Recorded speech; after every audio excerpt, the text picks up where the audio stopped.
Bonjour à tous! Aujourd'hui, on va discuter des algues. C'est un problème récurrent, c'est comme des mauvaises herbes pour l'aquarium. Qu'on soit débutant, intermédiaire ou avancé, il semble qu'on a toujours affaire aux algues. Maintenant, est-ce que les algues devraient être prises vraiment comme des ennemis? Parce qu'une algue, en fait, va être très bénéfique pour l'aquarium. Aujourd'hui, on va discuter de comment bien gérer les algues, comment les enlever, comment s'assurer qu'elles ne reviennent pas en trop grand nombre. Mon nom est Laurent Gilbert, bienvenue à Un ours dans l'aquarium.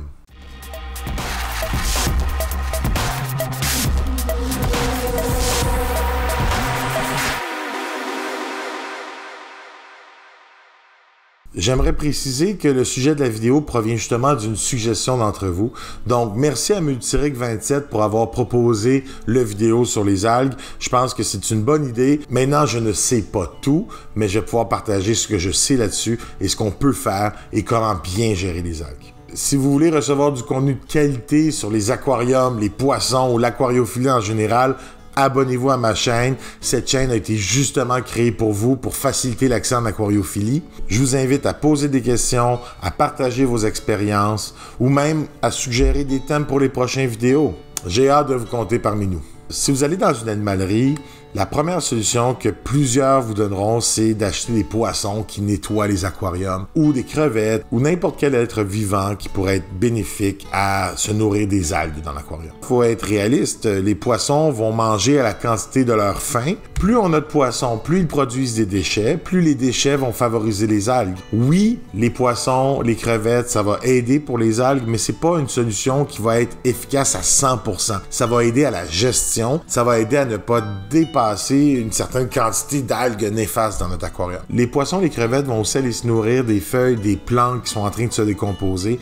Puis ça, c'est très bon parce qu'en se nourrissant de ces plantes-là, on évite qu'elles se décomposent à terre. On vient juste de parler des plantes, mais les plantes, c'est vraiment un truc utile pour gérer les algues. Les plantes et les algues vont compétitionner pour la même nourriture.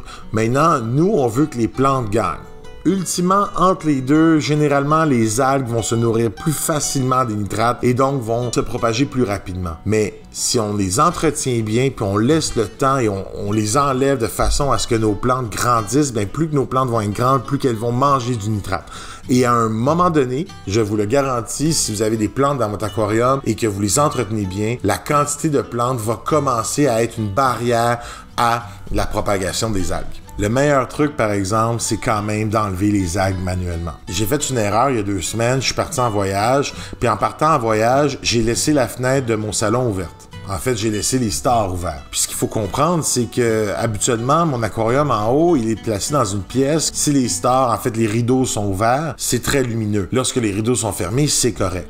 Généralement, je les laisse fermer justement pour ne pas avoir de propagation d'algues. J'ai oublié. Je suis parti pendant 1 semaine. La personne qui nourrissait les poissons, qui s'en occupait, je lui ai pas demandé de s'occuper de ces choses-là. Puis je vais vous parler vraiment une autre fois de comment on peut s'arranger pour partir en voyage quand on a plusieurs aquariums, plusieurs poissons, mais ça consiste à rester au minimum. Et donc, j'ai pas demandé à la personne qui gardait mes poissons de gérer tous les aspects de mes aquariums. Donc, après 1 semaine et demie, quand je suis revenu, c'était incroyable. Vous allez voir, les algues étaient partout. J'en avais avant, je le savais, je m'en étais plus ou moins occupé parce qu'elles étaient en vraiment petite quantité. Je suis pas nécessairement contre les algues dans un aquarium planté, en fait. Mais là, c'était vraiment trop. Alors, j'ai vraiment dû les enlever. Donc, la méthode la plus efficace pour les enlever, c'est l'enlever de façon manuelle. Certains n'aiment pas ça, faire ça. Ils ont peur de déranger l'aquarium. Mais écoutez, mon aquarium a été planté dans la terre avec de l'argile. Donc, c'est une terre qui peut salir mon eau très rapidement. Mais comme mes plantes, elles ont quand même eu le temps à s'enraciner, je suis capable d'enlever l'algue filamenteuse sans trop déranger le sol de mon aquarium. J'ai même pincé certaines feuilles de mes plantes pour les enlever parce qu'elles étaient en train de fondre ou de décomposer. Puis, elles se sont enlevées super facilement. J'ai eu aucun problème de déracinement de mes plantes. L'eau a été quand même généralement propre pour un aquarium qui a été planté dans la terre après un nettoyage. Sans compter qu'après avoir enlevé toutes les algues de mon aquarium, je vais m'assurer de faire un grand changement d'eau. Maintenant, les changements d'eau, pourquoi on doit en faire pour gérer les algues? C'est parce que les changements d'eau vont enlever les nutriments et la nourriture pour nos algues. Comme j'ai dit plus tôt, malheureusement, les algues se nourrissent plus facilement des nitrates et des autres nutriments dans l'eau que certaines plantes. Donc, elles vont être en compétition avec les plantes et vont souvent se propager plus rapidement. En faisant un changement d'eau, on diminue la quantité de nitrate dans l'eau, on crée un équilibre et ça peut bien nous aider à gérer les algues dans notre aquarium. J'ai fait une vidéo qui explique comment faire des changements d'eau réguliers à un bon pourcentage afin d'obtenir un équilibre et j'ai même fait des calculs, j'ai mis ça dans un tableau, donc si vous êtes intéressé par comprendre les changements d'eau, leur pourcentage, puis comment ils vont affecter l'équilibre chimique de notre eau, allez voir cette vidéo, je vais le mettre en description plus bas. Simplement pour vous dire, là, un changement d'eau régulier va créer un équilibre. Puis si vous avez des plantes dans votre aquarium, peut-être que vous allez combattre des algues, mais à fur et à mesure que vous atteignez cet équilibre, vos plantes vont se nourrir selon la quantité de nutriments qui est en équilibre dans votre eau, et donc les algues n'en auront plus pour grandir. Et c'est vraiment un combat à long terme, les algues. Il ne faut pas nécessairement voir ça comme étant, il faut une solution miracle comme ça. C'est pas vraiment aussi simple que ça. Il faut vraiment prendre son temps, tester des méthodes, être régulier dans notre entretien d'aquarium. Je sais que c'est pas la chose la plus plaisante dans l'aquariophilie, mais honnêtement, j'ai commencé à prendre plaisir à faire le nettoyage de mes aquariums. C'est sûr que quand tu places un aquarium devant une fenêtre, tu t'aides pas. C'est aussi simple que ça. En mettant notre aquarium devant une fenêtre, lumière directe ou indirecte, nécessairement, cette lumière-là, elle est plus puissante, elle est meilleure, elle est de meilleure qualité que n'importe quelle lumière que nous pourrions mettre. Donc, le soleil, là, vraiment, ça va favoriser la propagation d'algues. Ça va aider tes plantes aussi, mais surtout nos algues. Et le problème, c'est que le soleil est très puissant et donc ça va être très rapide comme croissance des plantes. C'est sûr que je vous conseille fortement de mettre votre aquarium où il y a le moins de luminosité ambiante possible. Si vous voulez un aquarium de décoration dans une pièce très grande, très lumineuse, c'est correct. Vous devez juste vous attendre à avoir des algues et à gérer un peu les algues. Ça se fait très bien, par exemple, inquiétez-vous pas, mais vous devez être conscient de ça. Vous mettez votre aquarium dans le sous-sol, beaucoup moins de problèmes. Peut-être que le sous-sol, c'est pas l'endroit que vous voulez. C'est votre choix, hein? Vous devez faire les pour et les contre. La partie qui n'est pas à notre goût, on doit s'en occuper. Point final. Il y en a d'entre vous qui vont dire « Oui, mais il y a des produits chimiques qu'on peut mettre dans nos filtres pour s'en occuper. On peut même traiter les algues avec du peroxyde. » Traiter les algues avec du peroxyde, c'est comme utiliser un lance-flamme. C'est un peu rough. C'est possible, ça se fait, mais il faut être vraiment certain de son truc, parce que si on n'est pas sûr, on peut faire des dégâts à plusieurs plantes. J'ai vu des gens le faire, je me suis même informé sur comment le faire, mais j'ai peur. Alors moi, personnellement, le peroxyde, je l'oublie. Pour ce qui est des produits chimiques dans notre filtre, j'aime pas ça, moi, les produits chimiques dans mon aquarium. J'aime que l'écosystème ait fait son propre équilibre. Ça, c'est vraiment une clé. Vous allez m'entendre souvent le dire. L'équilibre de notre aquarium se fait naturellement. L'aide chimique, oui, ça marche. Oui, en dernier recours, je comprends, il n'y a aucun problème. Puis personnellement, il n'y a aucun jugement envers ceux qui l'utilisent. Mais moi, je trouve que c'est très cher à toujours s'équiper avec les produits chimiques. Puis ultimement, je pense que c'est une béquille. Moi, je pense que les algues, c'est un ami. Les algues, le fait qu'elles se nourrissent rapidement des nutriments dans l'eau font qu'elles sont meilleures que les plantes pour combattre le nitrate. Les algues vont manger du nitrate, du phosphate, d'autres nutriments qui peuvent être nuisibles pour nos poissons. Vraiment, les algues vont être des championnes. C'est sûr que c'est moins joli. Donc, l'idée, c'est de contrôler l'endroit où se situent nos algues.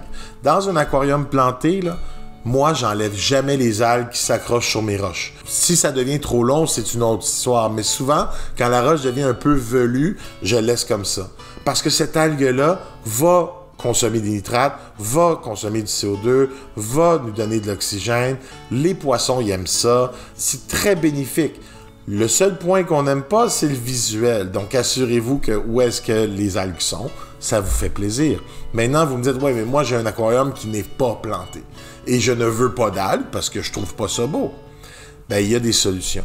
Puis il y a une solution de faire soi-même. Là, on peut faire un do-it-yourself qui est très efficace. Maintenant, je ne vous le montrerai pas dans cette vidéo-ci. Je vais vous guider vers la vidéo. Je vous propose la vidéo de Joey, qui est le King of Do-It-Yourself. Le King of Do-It-Yourself, c'est une chaîne pour l'aquariophilie, sur des faire soi-même, sur ses aventures, ses projets, c'est très intéressant. Il a fait 2 vidéos qui expliquent des façons de concevoir un endroit pour avoir des algues, qu'on ait une décante ou qu'on veut le mettre dans notre aquarium. Ces méthodes-là sont faciles à faire, sont peu dispendieuses. Il y a une vidéo qui est pour les avancés, donc bien sûr, ça va être plus efficace, mais un peu plus difficile à concevoir. Et il y a une vidéo plus pour les débutants, qui va être un outil très utile qui va vous montrer comment faire pour régler votre problème d'algues. C'est peut-être moins efficace que la version avancée, mais je vais vous dire, c'est quand même bien si vous avez un petit aquarium ou un moyen aquarium, ça peut faire le travail sans problème. Le principe de son mécanisme est assez simple. Il va créer à l'aide de boîtes de plastique ou de contenants de plastique une région où il va y avoir, on pourrait dire, un grillage ou n'importe quoi où les algues vont pouvoir s'agripper. Et en envoyant de l'air dans ce mécanisme-là, il va un peu créer un effet de courant qui va favoriser la propagation d'algues à cet endroit. Aussi, il va allumer simplement cet endroit à l'aide d'une lumière extérieure, ce qui va faire en sorte que ce mécanisme-là va vraiment promouvoir la propagation des algues. Et si les algues se retrouvent dans ce mécanisme-là, elles ne se retrouvent pas ailleurs, tout en faisant tous les effets bénéfiques. Donc vraiment, si vous êtes intéressé à faire un mécanisme qui demande un peu de travail, mais qui va être très efficace pour gérer les algues, je vous conseille fortement d'aller voir Joey, le roi du do-it-yourself. Je vais vous mettre son lien plus bas. Il y a d'autres façons aussi de gérer les algues. Moi, je vous partage des façons que j'utilise, ou du moins que j'ai tenté. Les expériences que j'ai faites avec les mécanismes de Joey, le roi de do-it-yourself, ça fonctionne très bien. Moi, personnellement, vu que j'aime les aquariums plantés, généralement, je n'utilise pas son mécanisme, mais encore là, dans l'aquarium qui est juste ici, il n'y aura pas de plantes. En fait, j'hésite encore, là, mais les labidos jaunes sont le genre de poisson qui va se nourrir des plantes, ou du moins qui va les attaquer les plantes, détruire, les déplacer, etc. Donc, c'était pas une bonne idée. Mais comme j'ai un système de décompte, je vais pouvoir mettre son mécanisme dans mon système de décompte. Et de cette façon-là, c'est le même principe, mais au lieu d'avoir des algues dans l'aquarium ici, je veux avoir des algues dans ma décompte plus bas. J'espère que ça vous a aidé. Je vous souhaite une belle journée. Merci beaucoup.